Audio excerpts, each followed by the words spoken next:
नमस्कार, मैं हूं आकांक्षा राजपूत और आप देख रहे हैं हमारी खास पेशकश एक अफसर ऐसा भी। आज हम आपको दिखाने जा रहे हैं एक ऐसे अफसर की कहानी जिन्होंने अपनी किस्मत खुद लिखी, आईएएस बने और आज योगी सरकार के पसंदीदा अफसरों में से एक है। जी हां, हम बात कर रहे हैं मिर्जापुर के डीएम सुशील कुमार पटेल की, जिनके काम के चर्चे मिर्जापुर से लेकर लखनऊ तक होते हैं।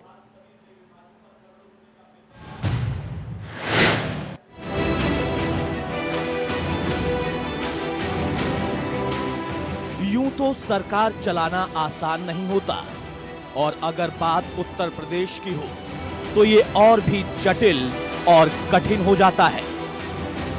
ऐसे में योगी सरकार ने सत्ता में प्रवेश करने के पहले दिन ही ये स्पष्ट कर दिया था कि काम किसी भी तरह का हो, कोई कोताही नहीं बरती जाएगी। लेकिन सीएम योगी आदित्यनाथ भी जानते हैं कि सिर्फ आदेश देने भर से तस्वीर नहीं बदली जा सकती। इसके बाद अधिकारियों के मूल्यांकन का काम शुरू हुआ और फिर हाई प्रोफाइल और संवेदनशील जिलों में गंभीर और कर्तव्यनिष्ठ अधिकारियों को नियुक्त किया गया।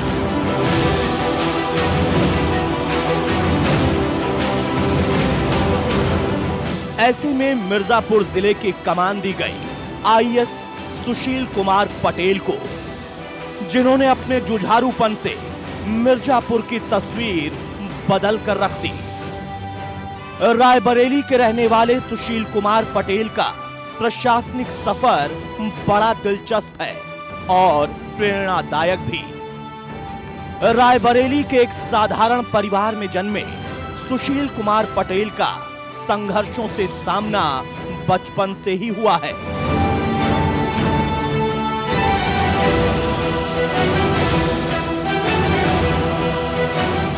लेकिन अपनी नियति को अपने हाथों से आईएएस सुशील कुमार पटेल ने लिखा। आईएएस सुशील कुमार पटेल के पिता आईटीआई कॉलेज में फार्मासिस्ट रहे। आईएएस सुशील कुमार पटेल के परिवार में 3 भाई और 1 बहन है। ऐसे में सुशील कुमार पटेल ने आईएएस बनने के लिए संघर्ष की वो पटकथा लिखी जो सभी के लिए प्रेरणादायी है। शुरुआत से ही मेधावी रहे आईएएस सुशील कुमार पटेल ने प्रारंभिक शिक्षा रायबरेली में ही ली और 10वीं की परीक्षा में पढ़ाई के प्रति अपने समर्पण का पहला प्रमाण पत्र तब दिया जब जिले में सुशील कुमार पटेल ने टॉप किया। तभी सुशील कुमार पटेल ने आईएएस बनकर देश सेवा का सपना संजोया। इसके बाद 12वीं की परीक्षा पास करने के बाद आईएएस सुशील कुमार ने अपनी लगन से, अपनी मेहनत से, अपने जुझारूपन से रुड़की के इंजीनियरिंग कॉलेज में मैकेनिकल इंजीनियरिंग में दाखिला लिया। यहां भी सुशील कुमार पटेल की लगन का परिणाम बहुत जल्द सबके सामने था। मैकेनिकल इंजीनियरिंग की परीक्षा में सुशील कुमार पटेल गोल्ड मेडलिस्ट रहे और फिर मैकेनिकल इंजीनियर के तौर पर नौकरी भी की। लेकिन सुशील कुमार पटेल शुरुआत से ही देश सेवा करना चाहते थे और यही उनके पिता की भी इच्छा रही। पिता और अपने सपने को साकार करने के लिए इंजीनियरिंग की नौकरी के व्यस्ततम शेड्यूल में से सिविल सर्विसेज की तैयारी के लिए उन्होंने वक्त निकाला और देश की सबसे कठिन परीक्षा को अपनी लगन से पास किया।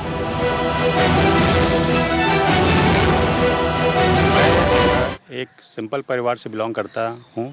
पिताजी मेरे आईटीआई में काम करते थे, फार्मासिस्ट थे और मेरे 3 भाई और एक छोटी बहन थी। तो जब हम लोग पढ़ाई करते थे क्लास 1, 2 से मुझे याद है कि जब भी मैं स्कूल से आता था तो पिताजी ये पूछते थे स्कूल में क्या हुआ, होमवर्क दिखा लो। आधे घंटे 1 घंटे अवश्य देते थे।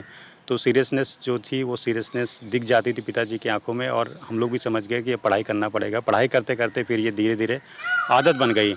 फिर जब मैं क्लास 9 और 10 में पहुंचा और ये स्कूल था गोपाल सरस्वती विद्या मंदिर, और इस विद्यालय ने काफ़ी भूमिका निभाई है वहाँ के प्रिंसिपल जो थे उन्होंने बोला कि हम यहाँ पर जो है आईएएस बनाना चाहते हैं। उनका पहला बैच था हाई स्कूल का, उस समय 9-10 का, तो मैं पहला बैच था और काफ़ी उन्होंने मेहनत की हम पे और भी बच्चों पे, और बहुत अच्छी परिणाम आए कि मेरा जनपद में प्रथम स्थान आया यूपी बोर्ड में।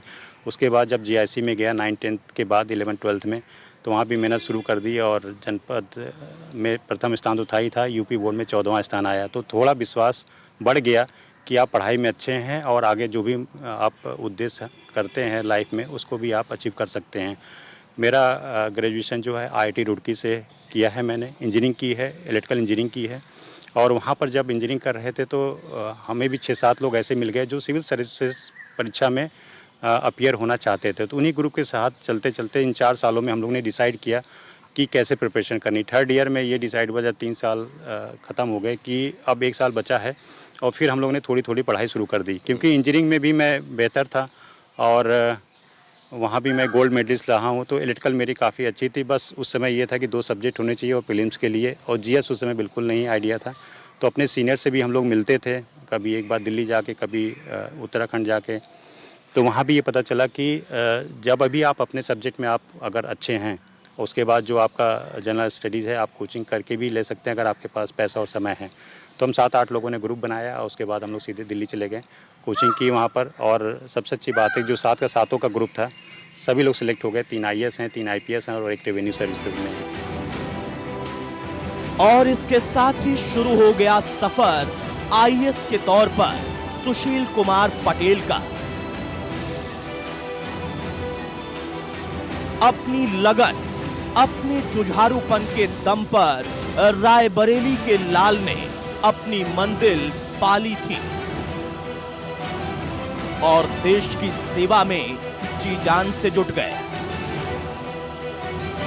इसके साथ ही अपनी कर्तव्य निष्ठा और कार्यशैली से पूरे प्रदेश में एक बेहद ईमानदार और जुझारू अधिकारी के तौर पर उन्होंने पहचान बना ली। Bureau report, India news. Corona को लेकर जो रणनीति योगी सरकार ने बनाई थी उसे तत्परता के साथ डीएम सुशील कुमार पटेल ने धरातल पर उतारा, जिससे मिर्जापुर में संक्रमण का कुप्रभाव कम रहा।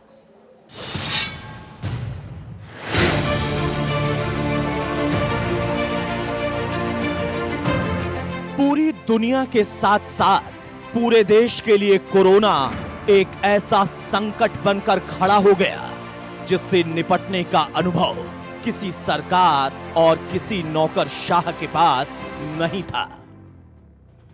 ऐसे में कोरोना संक्रमण फैलने से रोकने को लेकर सरकारों को सख्त फैसले लेने थे, तो वहीं लोगों के जीवन पर बुरा प्रभाव ना पड़े, ऐसे मानवीय फैसलों का भी यही वक्त था।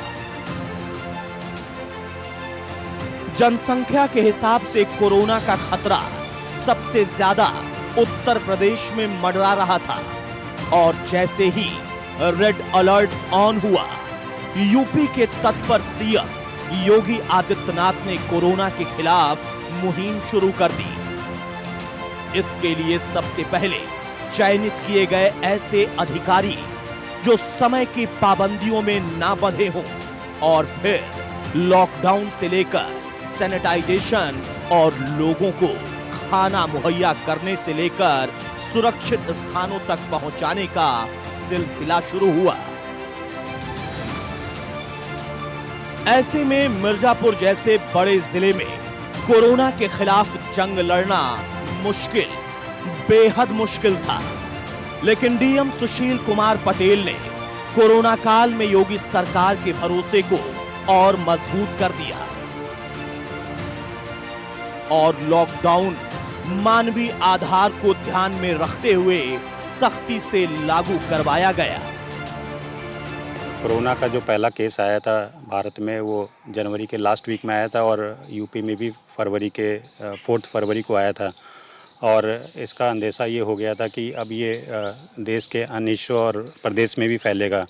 और माननीय मुख्यमंत्री जी के कुशल नेतृत्व में हम लोग की बैठक जो है, जो हम लोग का लॉकडाउन तो उससे पहले 2 बार हो चुकी थी, जिसमें पर्याप्त तैयारियों के बारे में विस्तृत रूप से बताया गया था, निर्देश भी दिए गए थे। उसी निर्देश के क्रम में जब ये 24 तारीख को लॉकडाउन हुआ था, उसके पहले एक दिन का 22 तारीख को भी हम लोगों ने एक लॉकडाउन रखा था, तो उसमें हम लोगों ने काफ़ी प्रिपरेशन कर ली थी, क्योंकि 22 तारीख को जब ये लॉकडाउन हुआ था तो उसमें हम लोग को समझ में आ गया था कि अगर लॉकडाउन आगे एक्सटेंड होता है या बाद में होता है, तो उसमें सबसे ज़्यादा ज़रूरी होती है कि लोगों के जो ज़रूरत के सामान उनके घरों तक पहुंचाना।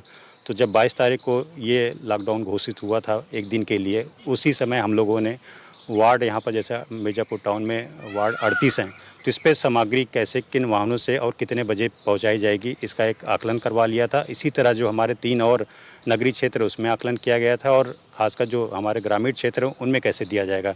तो इस सब की प्लानिंग के तहत एक इशू था कि एसेंशियल का, दूसरा था कि इसके अतिरिक्त और भी चीज़ें जैसे कालाबाजारी होना या जो और अन्य क्षेत्र हैं, तो जैसा ही शासन में 11 टीमें गठित हुई, हमने भी यहाँ पर 11 टीमें गठित कर ली, और उस 11 टीम का काम अलग अलग था, और सभी का जो नेतृत्व कर रहे थे एक एक एचओडी जो कुशल हमारे ऑफिसर थे उनको दिया गया था।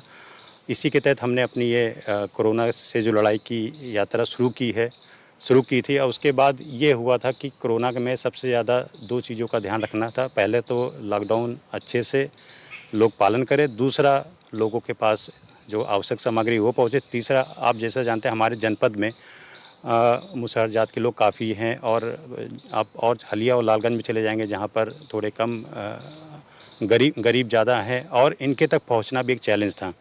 तो इसके चैलेंज को लेते हुए कोई भूखा ना सोए और लोगों तक राशन पहुँचे, जो हमें यहाँ पर सरकार की तरफ से मुफ्त में वितरित करना था। उसके बाद हमने एनजीओ को भी बुलाया, साथ में रखा, तो एक पूरी कंप्लीट टीम बना ली, और जिसके तहत फिर हमने इन 3-4 चीज़ों पे रणनीति तैयार की थी स्टार्टिंग में। और जैसा कि आपको पता है कि लॉकडाउन भी 4 फेजेज़ में रहा है। 24 से शुरू हुआ था, फिर 14 तक हुआ, उसके बाद 15 से 3, फिर 4 से लेके 17, और 17 के बाद 31 मई तक। तो इन चारों जो लॉकडाउन का समय था उसमें अलग अलग चुनौतियाँ थी, और अलग अलग उसमें कार्रवाई करनी थी, जो काम करने थे वो हमने किए। और जो इसमें सबसे बड़ा सहयोग रहा कि कोरोना के समय मैंने जैसे ज्वाइन किया था नवंबर 2019 में, हम और कप्तान साहब ने काफ़ी रूट मार्च भी किया था, लोगों से मिलना काफ़ी हो गया था, तो एक तरह से सारा जान पहचान हो गई थी। तो बिल्कुल भी कहीं से समस्या नहीं आई किसी भी चीज़ को इम्प्लीमेंट करने में। और ख़ासकर जब देखा होगा आपने कि जो अन्य प्रदेश हैं या अन्य ज़िले हैं जहाँ पर थोड़ी दिक्कत आई थी, मशक्क़त आई शुरू में कि लोगों को टेस्टिंग करने के लिए अनुरोध करना, लोग बाहर नहीं आ रहे, कोऑपरेट नहीं करना, यहाँ पर एक भी ऐसी घटना नहीं हुई है। सबने बहुत अच्छे से कोऑपरेट किया था। और उसके बाद जो ये लड़ाई लड़ी गई है, इसमें एक सामूहिक सभी का इसमें एक कहीं न कहीं रोल रहा है, और सबने बड़ी मदद की है। ख़ासकर जब सारी चीज़ें बंद हो गई तो राशन पहुंचाना, कोने कोने तक राशन पहुंचाना, पुलिस ने भी अन्नपूर्णा मेस शुरू की, तो लोगों ने दान भी दिया। और ऐसे लोग हमें मिले इस ज़िले में जिन्होंने कहा कि हम काम तो करेंगे, अच्छा काम करेंगे, लेकिन हमारा नाम कहीं आए ना। तो इस समय एक पूरा जनपद जो है एक होके ही हम लोगों ने लड़ाई लड़ी थी। लॉकडाउन के वक्त में सबसे बड़ी चुनौती थी अपने घरों को वापस लौट रहे मजदूरों को, बेबस लोगों को सकुशल उनके घर तक पहुंचाना, और साथ ही लोगों को कोरोना और लॉकडाउन को लेकर जागरूक करना। इसके लिए जो कदम डीएम सुशील कुमार पटेल ने उठाए, उसने पूरे प्रदेश में डीएम सुशील कुमार पटेल को आदर्श रणनीतिकार के तौर पर स्थापित कर दिया। जब लॉकडाउन था उसके बाद जो है धीरे धीरे लोग जो है घबराने लगे और लोग अपने घरों को लौटने लगे, तो कैसे आपने उन चीज़ों को संभाला, कैसे क्या किया आपने? देखिए, जब लॉकडाउन स्टार्ट हुआ था 24 मार्च से, और उससे पहले मंदिर का एक इशू चल रहा था कि नवरात्र मेला आने वाला है, और होली में भी निर्देश था कि लोग अपने घरों में रहेंगे और होली नहीं मनाई जाएगी। उस समय एक सबसे बड़ा चैलेंज था कि मंदिर का कैसे करें, क्योंकि नवरात्र आगे आने वाला था 1 सप्ताह बाद। तो ये सबसे अच्छा रहा कि मंदिर में लोगों के समाज के साथ बात वार्ता की गई, और सबसे बड़ा ब्रेक थ्रू वहीं मिला जब उन लोगों ने स्वतः कहा कि नहीं, हम मंदिर बंद कर देते हैं, और ये 18 तारीख को मंदिर बंद हो गया था। तो वो सबसे बड़ा हमारे लिए प्लस पॉइंट था। उसके बाद जो चैलेंजेज आए हैं, जैसे अब जब लोग बाहर से आना शुरू हुए, और ये मई के फर्स्ट वीक से स्टार्ट हो गया था, तो उसमें मेन ये था कि जो लोग बाहर से आ रहे हैं उनको पहले तो उनकी टेस्टिंग करवाई जाए, उनको खाना राशन जो सरकार की तरफ से फ्री राशन देने की बात की गई थी वो दिया जाए, और उनके बाद उनको वहाँ पर क्वारंटाइन भी किया जाए 14 दिन के लिए।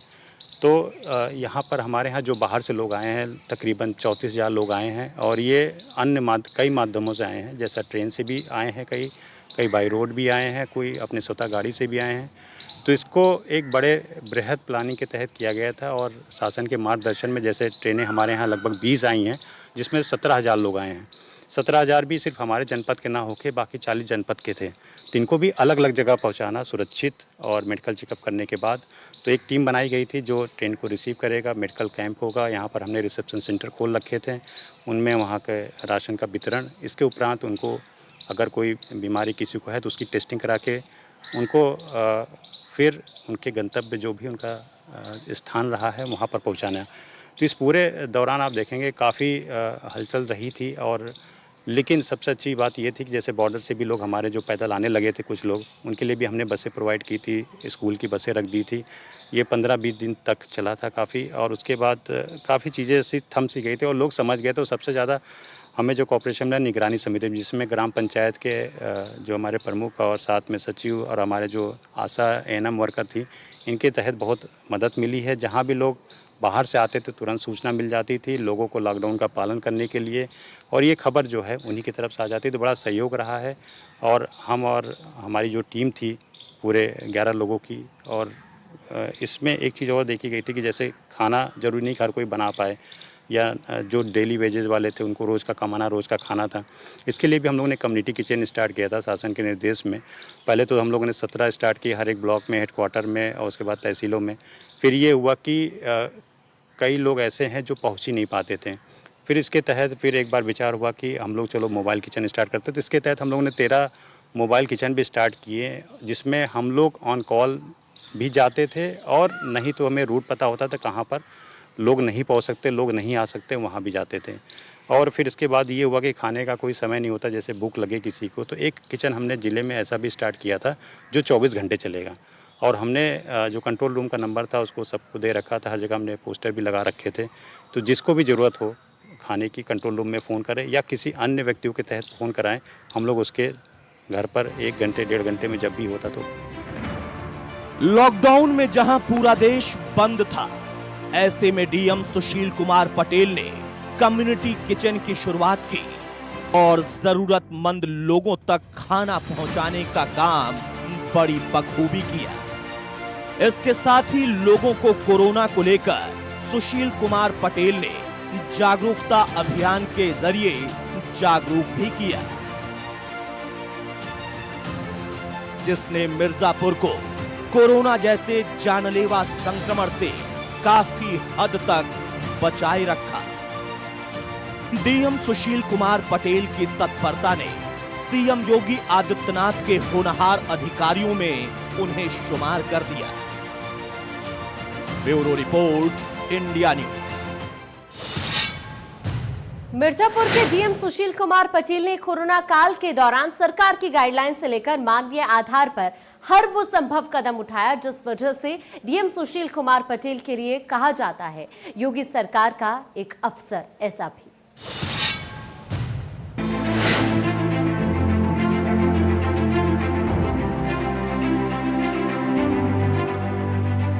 मिर्जापुर विंध्यवासिनी देवी का धाम है, जहां भक्तों के आने का सिलसिला लगातार जारी रहता है। ऐसे में लगे लॉकडाउन के दौरान डीएम सुशील कुमार पटेल की चुनौतियां और ज्यादा बढ़ गई थी, जिसमें पूरे जिले को सैनिटाइज करने से लेकर विंध्यवासिनी धाम पहुंचे भक्तों को उनके घर तक भेजना भी शामिल था। लेकिन डीएम सुशील कुमार पटेल का कुशल नेतृत्व और विवेक ने इस कठिन समय को भी सरल बना दिया था। जैसे दुर्गम एरिया है बहुत, तो आपने कैसे क्या प्लानिंग की और कैसे लोगों तक ये न पहुंचे बीमारी, उसके लिए कैसे प्रयास किया? आप देखेंगे मिर्ज़ापुर जो है रीवा का बॉर्डर लगता है एमपी का, और 5 जनपद और हैं जिनसे हमारा बॉर्डर होता है। तो ये एरिया काफ़ी बड़ा है, और बड़े होने के साथ साथ भी इसमें अलग अलग आपको चुनौतियाँ मिलेंगी। कहीं पहाड़ है, कहीं पर पानी है, और कहीं पर प्लेन है। तो आप देखेंगे पूरे जनपद को फिर हमने 3 हिस्सों में डिवाइड किया। पहला वो जो ग्रामीण एरिया है, दूसरा वो जो शहरी एरिया है, फिर तीसरा वो जो हमारे कार्यालय जहाँ भी कंटेनमेंट जोन ये सब निकल के आते थे वहाँ पर। तो हमने इन 3 जगह को चिन्हित कर लिया है और तीनों जगह में चिन्हित करने के बाद इसमें अलग-अलग विभागों की अलग-अलग लोगों के हमने दायित्व इसमें दे दिया। जैसे नगर में जितने भी एग्जीक्यूटिव ऑफिसर हैं, ईओ हैं नगर पालिका के, उनको दायित्व दे दिया कि वो अपने शहरी क्षेत्र में करेंगे। उसके उपरांत डीपीआरओ साहब को हमने बोला कि ग्रामीण एरिया आपका है और इनके तहत हमने ग्राम पंचायत प्रधानों के तहत इनसे बढ़िया बैठक करके और इनको बता दिया कि गाँव का दायित्व आपका है।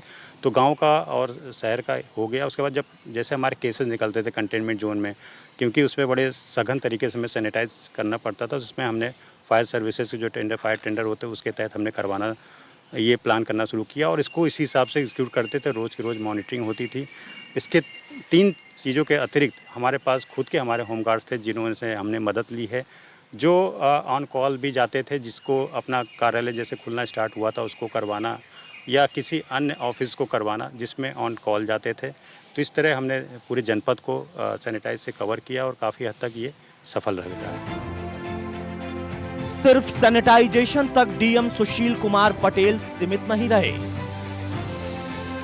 ऐसे में लॉकडाउन के वक्त में लोगों तक खाने पीने का सामान पहुंचाना, उसका सिस्टम बनाना डीएम सुशील कुमार पटेल ने बखूबी तैयार किया। उसके बाद उनकी इन्हीं कोशिशों ने योगी आदित्यनाथ के उस फैसले को धरातल पर उतार दिया जिसमें कहा गया था कि कोई भूखा ना रहे। इसके साथ ही कोरोना काल में कोरोना मरीज की पहचान से लेकर आइसोलेशन की सुविधा और स्वास्थ्य सेवाओं का तत्काल दुरुस्तीकरण भी एक बड़ी चुनौती रही। पूरी महामारी को रोकने में वैसे चैलेंजेस बहुत आते हैं, किंतु जैसे मैंने पहले भी कहा कि पूरा नेतृत्व माननीय मुख्यमंत्री जी का था। उनके मार्गदर्शन में भी जो हम लोग को गाइडलाइन मिलती थी उसके तहत हम जितने भी चैलेंजेस थे उसका सबका हम लोगों ने एक एक करके सामना किया है। और अगर आप चैलेंजेस की पूछे तो पहले जो चैलेंज आई थी कि जो हमारे यहाँ के जो गरीब परिवार हैं वहाँ पर सर्विस डिलीवरी और खासकर खाद्यान्न खाना पहुँचाना और उन लोगों तक पहुँचना था, जो एक बहुत बड़ा कार्य था। जनपद बहुत बड़ा है, जैसे मैंने कहा कि 5 जनपद के साथ जुड़ा हुआ है और एक रीवा का बॉर्डर पड़ता है एमपी का। तो इसके तहत एक बड़ी जटिल समस्या थी कि उसको पहुंचना और रोज़ का रोज़ पहुंचना। तो इसमें जो टीमें थी कि यहाँ पर एक साथ हेडक्वार्टर पर रह के काम करना उचित नहीं था। इसको हमने डिवाइड भी किया टीम पे, जो अलग अलग क्षेत्रों का उनका दायित्व दे दिया, जिस पे वो ये सुनिश्चित करते थे कि कोई भूखा सोने ना पाए। और जो भी मदद सरकार की तरफ से थी, चाहे वो 1000 रुपये उनको भत्ता देने की थी जो अपना बाहर से आए थे, नौकरी नहीं मिल रही थी, या उनको राशन देने की थी, या अन्य स्कीम जो पेंशन की थी, पूरी तरह से सुनिश्चित किया गया जो शासन की मंशा है उसके अनुरूप काम किया जाए, जो मदद है पूरी दी जाए और कहीं से भी कोई भूखा सोने ना पाए। दूसरा सबसे बड़ा ये था कि जब जनपद में केसेस बढ़ेंगे तो उसमें जो फैसिलिटीज़ है हमारी स्वास्थ्य की उसको कैसे इम्प्रूव किया जाए। तो जो पहला अस्पताल हम लोग का शुरू हुआ था, आप देखेंगे विंध्याचल में 30 बेडेड था, वो सीएससी को बनाया था। और जब ये अस्पताल शुरू हुआ था उसमें न केवल मेरे जनपद के लोग थे, बाकी 3 जनपद मिर्ज़ापुर, सोनभद्र और भदोही, इन तीनों जनपद के जितने भी हमारे कोविड पॉजिटिव पेशेंट आते थे सारे उसी में रहते थे। इसका भी एक कारण था कि डॉक्टरों की पूलिंग बेटर हो जाती है, तो आप डॉक्टरों को अच्छे से यूटिलाइज़ कर लेते हैं, क्योंकि केसेस शुरू में बिल्कुल नहीं निकल रहे थे। जब थोड़े थोड़े निकलने शुरू हुए तो हमने काफ़ी 8 मई तक मुझे याद है कि हमने सिर्फ एक अस्पताल से चलाया और जो केसेस हमारे निकले हैं टोटल 100% रिकवरी रेट रहा है। उसके बाद जब 8 मई के बाद केसेस बढ़ने शुरू हुए तो ये फिर हमने दूसरा अस्पताल शुरू किया सेमफोर्ड। फिर ये हुआ कि धीरे धीरे क्योंकि लोग सीरियसनेस बढ़ रही थी, मरीजों में थोड़ी कोई गंभीर अगर बीमारी हो जाती है तो उसको L1 लेवल से करना उचित नहीं था, क्योंकि हम लोग पहले रेफ़र करते थे। फिर ये था कि हमारे यहाँ भी L2 होना चाहिए, तो L2 के लिए भी हम लोगों ने इसमें प्रयास किया और शासन के मार्गदर्शन और उनकी मदद से L2 भी हमने बहुत जल्दी संचालित कर लिया है, जो ट्रॉमा सेंटर में वहाँ भी एक काफ़ी मरीज़ थे। और सबसे अच्छी बात मैं बताना चाहूँगा कि लोगों में जागरूकता आई है, लोग फ़ोन करने लगे हैं कि सर हमें सांस की बीमारी है, तो हम लोग तुरंत कहते थे आप आ जाइए। आइसोलेशन में रहते थे, उनका टेस्ट कराया जाता था। टेस्ट कराने के उपरांत अगर वो कोविड पॉजिटिव आए थे, और ऐसे लोग आए हैं जिनका SpO2 लेवल कम था, उनको पता नहीं होता था कि कम है, तो वो आते थे और बाकायदा फ़ोन करके इस तरह लगभग 20 से 22 ज़िंदगियाँ हैं जो काफ़ी अच्छे से यहाँ पर देख रेख में बचाई गई हैं। और सबसे अच्छी बात, हमारे यहाँ जो टेस्टिंग की इश्यूज़ थे कि हमें बाहर भेजना पड़ता था, हमारे यहाँ BSL-2 लैब भी स्टार्ट हो गया था इसमें, और अब टेस्टिंग इसमें चल रही है। तो टेस्टिंग के भी अब इश्यूज़ नहीं है, टेस्टिंग भी हो रही है, इलाज भी बढ़िया हो रहा है लोगों का। और अब मैं कहूँगा चैलेंजेस जो थे कि करके ख़त्म हो गए, अब कहीं से कोई दिक्कत नहीं। लेकिन हाँ, आने वाले दिनों में भी हम इसको जागरूक हैं कि ये इसकी क्षमता ज़रूर बढ़ाई जाए। जैसे L2 का है, इसको बढ़ाई जाए ताकि इसमें कभी अगर अचानक से वृद्धि होती है मरीजों में तो उस पर हम इन लोग को इलाज यहाँ पर इस जनपद में कराया जा सके। मिर्जापुर जिले में कोरोना के खिलाफ जो जंग DM सुशील कुमार पटेल ने शुरू की, वो जिले में कोरोना के बढ़ते कदमों को रोकने में कारगर रहे। इसके साथ ही मृदुभाषी DM सुशील कुमार पटेल ने अपने व्यवहार और कार्यशैली से लोगों को कोरोना के खिलाफ इस जंग में लड़ाई लड़ने में शामिल कर लिया, जिसने उनकी शानदार नेतृत्व क्षमता का बखूबी प्रदर्शन किया। मेरा मानना है कि जो भी जनपद माननीय मुख्यमंत्री जी के निर्देशों का 100% पालन किया है जिसने भी, वहाँ पर कोई समस्या रही नहीं है। क्योंकि जिस हिसाब से निर्देश जो है लॉकडाउन से पहले भी मिलते रहे हैं और ये निर्देश बहुत पहले से मिलते रहे हैं कि होने वाला है, इस पे आप ध्यान दें, तो निर्देश हमेशा मिलते रहे हैं, उसका 100% पालन किया गया है। और उसी का पालन करते हुए मैं कहूँगा कि जो भी कामयाबी हमें मिली है इस महामारी को लड़ने में, तो इसका सबसे बड़ा श्रेय माननीय मुख्यमंत्री जी के कुशल नेतृत्व और जो हमारे सीनियर अधिकारी हैं उनको जाता है। और उनका मार्गदर्शन था जिसमें हम लोगों ने जो भी मार्गदर्शन मिले उसी टीम के जैसे, जो जिले की टीम है, मैं कहूँगा टीम भी हमारी बहुत अच्छी थी, उस टीम ने उसका 100% पालन किया है और उसी के तहत हमने ये लड़ाई लड़ी है। DM सुशील कुमार पटेल की कार्यक्षमता और कोरोना काल में सामने आई चुनौतियों से जूझने की क्षमता ने उन्हें एक अलग पहचान दे दी है। DM सुशील कुमार पटेल के कामों की चर्चा मिर्जापुर ही नहीं बल्कि लखनऊ तक होती है, और जब भी DM सुशील कुमार पटेल का जिक्र होता है तो कहा जाता है योगी सरकार का एक अफसर ऐसा भी। Bureau report, India news. चलिए, हमारी इस खास पेशकश में फिलहाल इतना ही। इजाजत दीजिए, नमस्कार।